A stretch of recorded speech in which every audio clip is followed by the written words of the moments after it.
One summer's morning a little tailor was sitting on his table by the window.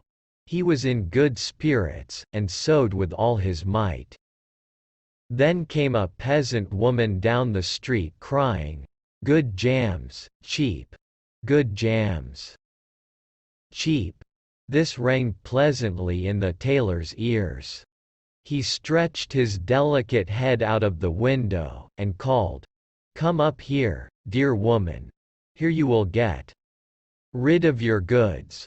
The woman came up the 3 steps to the tailor with her heavy basket, and he made her unpack all the pots for him. He inspected each one, lifted it up, put his nose to it, and at length said, "The jam seems to me to be good, so weigh me out 4 ounces, dear woman, and if it is 1/4 of a pound that is of no consequence." The woman, who had hoped to find a good sale, gave him what he desired, but went away quite angry and grumbling. "Now, this jam shall be blessed by God," cried the little tailor, "and give me health and strength." So he brought the bread out of the cupboard, cut himself a piece right across the loaf and spread the jam over it. "This won't taste bitter," said he, "but I will just finish the jacket before I take a bite." He laid the bread near him, sewed on, and in his joy, made bigger and bigger stitches. In the meantime the smell of the sweet jam rose to where the flies were sitting in great numbers, and they were attracted and descended on it in "Hi! Who invited you?" said the little tailor, and drove the unbidden guests away. The flies, however, who understood no German, would not be turned away, but came back again in ever-increasing companies. The little tailor at last lost all patience, and drew a piece of cloth from the hole under his work-table, and, saying, "Wait, and I will give it to you," struck it mercilessly on them. When he drew it away and counted, there lay before him no fewer than 7, dead, and with legs stretched out. "Are you a fellow of that sort?" said he, and could not help admiring his own bravery. "The whole town shall know of this." And the little tailor hastened to cut himself a girdle, stitched it, and embroidered on it in large letters, 7 at one stroke. "What, the town?" he continued, "the whole world shall hear of it." And his heart wagged with joy like a lamb's tail. The tailor put on the girdle, and resolved to go forth into the world, because he thought his workshop was too small for his valor. Before he went away, he sought about in the house to see if there was anything which he could take with him. However, he found nothing but an old cheese, and that he put in his pocket. In front of the door he observed a bird which had caught itself in the thicket. It had to go into his pocket with the cheese. Now he took to the road boldly, and as he was light and nimble, he felt no fatigue. The road led him up a mountain, and when he had reached the highest point of it, there sat a powerful giant looking peacefully about him. The little tailor went bravely up, spoke to him, and said, "Good day, comrade, so you are sitting there, overlooking the wide-spread world. I am just on my way thither, and want to try my luck. Have you any inclination to go with me?" The giant looked contemptuously at the tailor, and said, "You ragamuffin, you miserable creature." "Oh, indeed," answered the little tailor, and unbuttoned his coat, and showed the giant the girdle. There may you read what kind of a man I am." The giant read 7 at one stroke, and thought that they had been men whom the tailor had killed, and began to feel a little respect for the tiny fellow. Nevertheless, he wished to try him first, and took a stone in his hand and squeezed it together so that water dropped out of it. "Do that likewise," said the giant, "if you have strength." "Is that all?" said the tailor. "That is child's play with us," and put his hand into his pocket, brought out the soft cheese, and pressed it until the liquid ran out of it. "Faith," said he, "that was a little better, wasn't it?" The giant did not know what to say, and could not believe it of the little man. Then the giant picked up a stone and threw it so high that the eye could scarcely follow it. "Now, little mite of a man, do that likewise." "Well thrown," said the tailor, "but after all the stone came down to earth again, I will throw you one which shall never come back at all." And he put his hand into his pocket, took out the bird, and threw it into the air. The bird, delighted with its liberty, rose, flew away and did not come back. "How does that shot please you, comrade?" asked the tailor. "You can certainly throw," said the giant, "but now we will see if you are able to carry anything properly." He took the little tailor to a mighty oak tree which lay there felled on the ground, and said, "If you are strong enough, help me to carry the tree out of the forest." "Readily," answered the little man. "Take you the trunk on your shoulders, and I will raise up the branches and twigs. After all, they are the heaviest."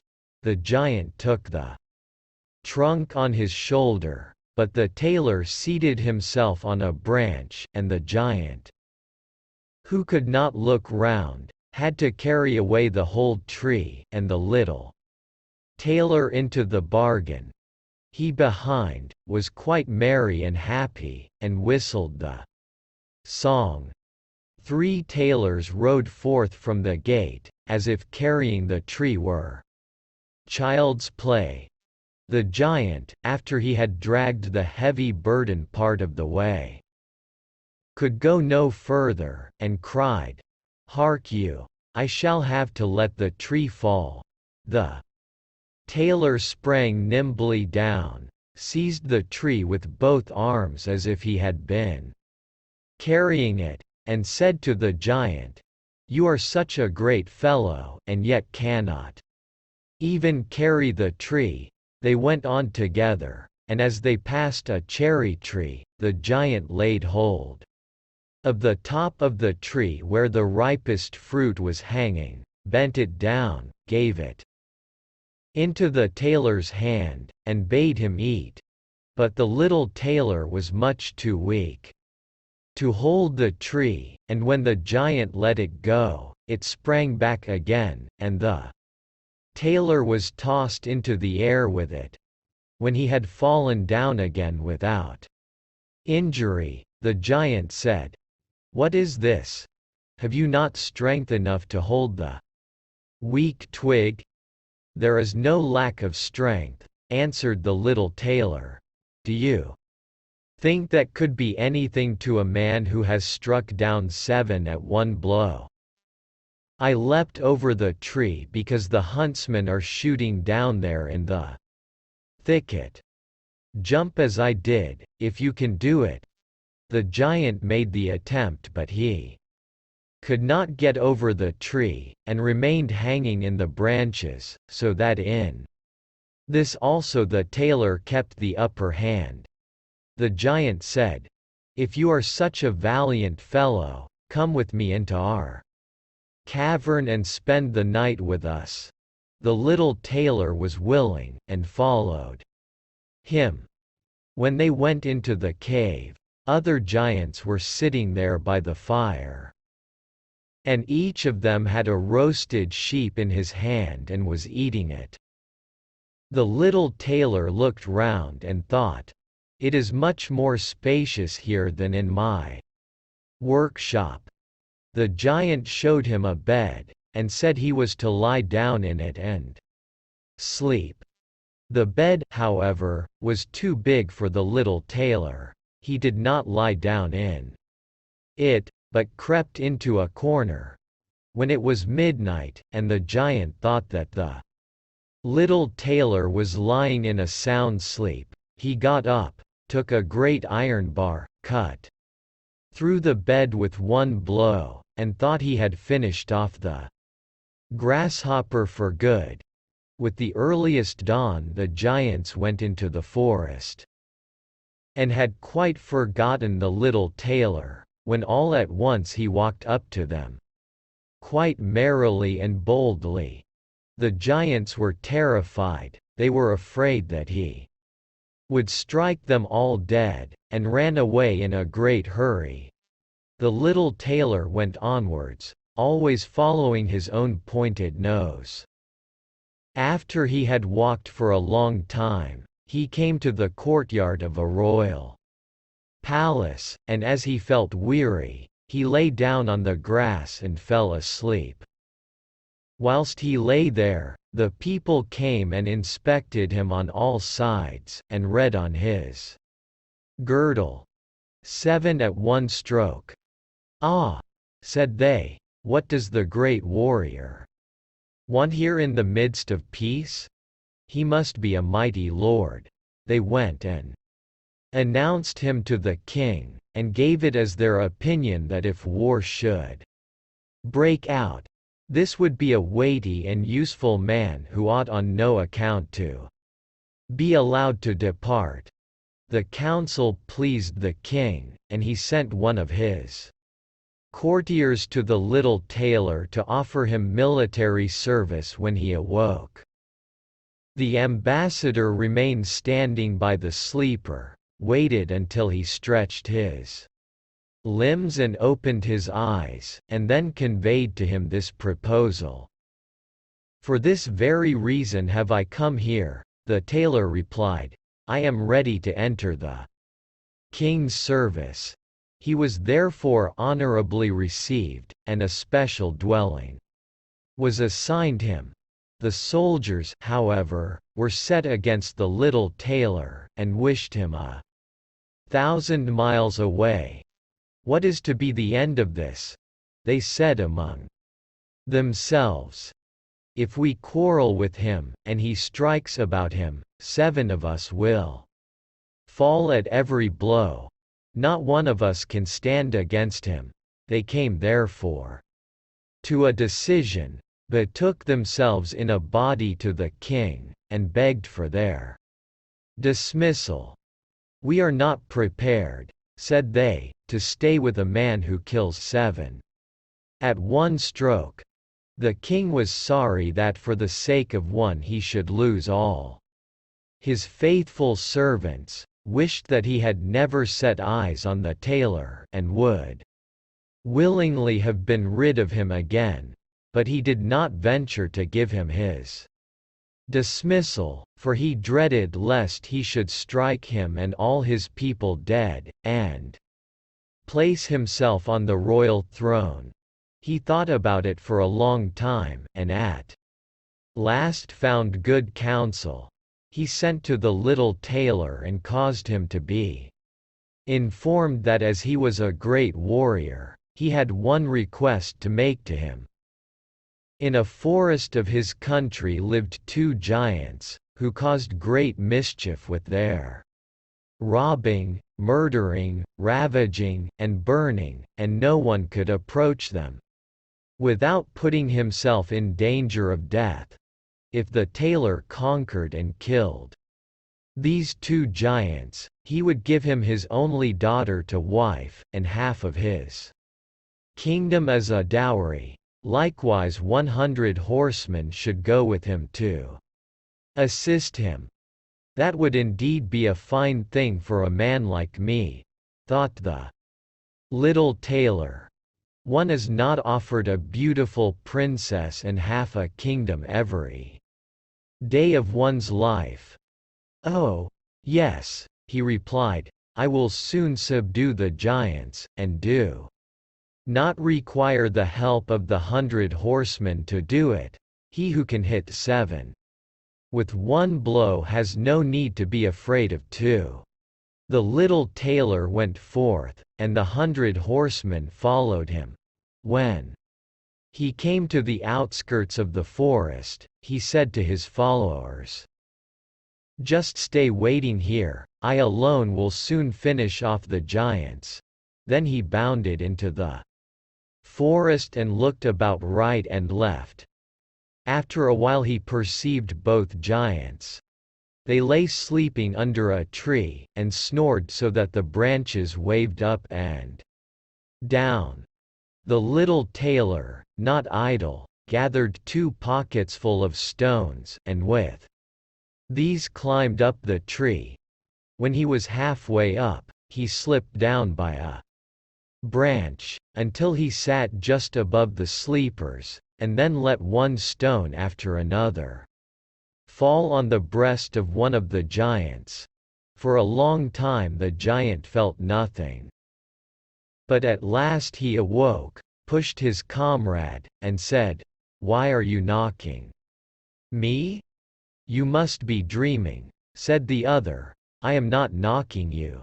They laid themselves down to sleep again, and then the tailor threw a stone down on the second. What is the meaning of this? Cried the other. Why are you pelting me? I am not pelting you, answered the first, growling. They disputed about it for a time, but as they were weary they let the matter rest, and their eyes closed once more. The little tailor began his game again, picked out the biggest stone, and threw it with all his might on the breast of the first giant. That is too bad, cried he, and sprang up like a madman, and pushed his companion against the tree until it shook.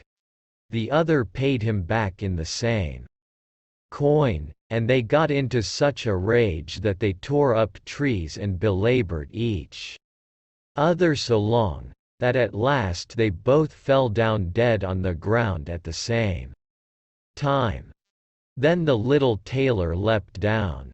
It is a lucky thing, said he, that they did not tear up the tree on which I was sitting, or I should have had to sprint on to another like a squirrel, but we tailors are nimble.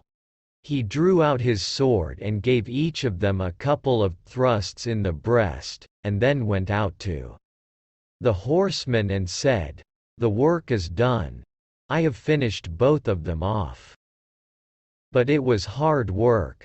They tore up trees in their sore need, and defended themselves with them, but all that is to no purpose when a man like myself comes. Who can kill 7 at one blow? But are you not wounded? Asked the horseman. You need not concern yourself about that, answered the tailor. They have not bent one hair of mine. The horseman would not believe him, and rode into the forest. There they found the giants swimming in their blood, and all round about lay the torn-up trees.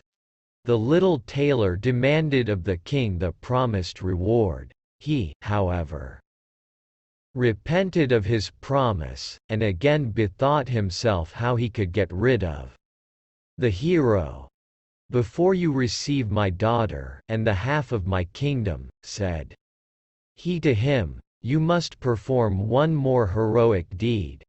In the forest roams a unicorn which does great harm, and you must catch it first. I fear one unicorn still less than 2 giants. 7 at one blow is my kind of affair. He took a rope and an axe with him, went forth into the forest, and again bade those who were sent with him to wait outside. He had not long to seek. The unicorn soon came towards him, and rushed directly on the tailor, as if it would gore him with its horn without more ado. "Softly, softly, it can't be done as quickly as that," said he, and stood still and waited until the animal was quite close, and then sprang nimbly behind the tree. The unicorn ran against the tree with all its strength, and stuck its horn so fast in the trunk that it had not the strength enough to draw it out again, and thus it was caught. "Now, I have got the bird," said the tailor, and came out from behind the tree and put the rope round its neck, and then with his axe he hewed the horn out of the tree, and when all was ready he led the beast away and took it to the king. The king still would not give him the promised reward, and made a third demand. Before the wedding the tailor was to catch him a wild boar that made great havoc in the forest, and the huntsmen should give him their help. "Willingly," said the tailor, "that is child's play." He did not take the huntsmen with him into the forest, and they were well pleased that he did not. For the wild boar had several times received them in such a manner that they had no inclination to lie in wait for him. When the boar perceived the tailor, it ran on him with foaming mouth and whetted tusks, and was about to throw him to the ground. But the hero fled and sprang into a chapel which was near and up to the window at once, and in one bound out again. The boar ran after him, but the tailor ran round outside and shut the door behind it, and then the raging beast, which was much too heavy and awkward to leap out of the window, was caught. The little tailor called the huntsmen thither that they might see the prisoner with their own eyes. The hero, however, went to the king, who was now, whether he liked it or not, obliged to keep his promise, and gave his daughter and the half of his kingdom. Had he known that it was no warlike hero, but a little tailor who was standing before him, it would have gone to his heart still more than it did. The wedding was held with great magnificence and small joy, and out of a tailor a king was made. After some time the young queen heard her husband say in his dreams at night, "Boy, make me the doublet, and patch the pantaloons, or else I will wrap the yard measure over your ears." Then she discovered in what state of life the young lord had been born, and next morning complained of her wrongs to her father, and begged him to help her to get rid of her husband, who was nothing else but a tailor. The king comforted her and said, "Leave your bedroom door open this night, and my servants shall stand outside, and when he has fallen asleep shall go in, bind him, and take him on board a ship which shall carry him into the wide world." The woman was satisfied with this, but the king's armor-bearer, who had heard all, was friendly with the young lord, and informed him of the whole plot. "I'll put a screw into that business," said the little tailor. At night he went to bed with his wife at the usual time, and when she thought that he had fallen asleep, she got up, opened the door, and then lay down again. The little tailor, who was only pretending to be asleep, began to cry out in a clear voice, "Boy, make me the doublet and patch me the pantaloons, or I will wrap the yard measure over your ears." I smote 7 at one blow. I killed 2 giants. I brought away 1 unicorn, and caught a wild boar, and am I to fear those who are standing outside the room?" When these men heard the tailor speaking thus, they were overcome by a great dread, and ran as if the wild huntsmen were behind them, and none of them would venture anything further against him. So the little tailor was and remained a king to the end of his life.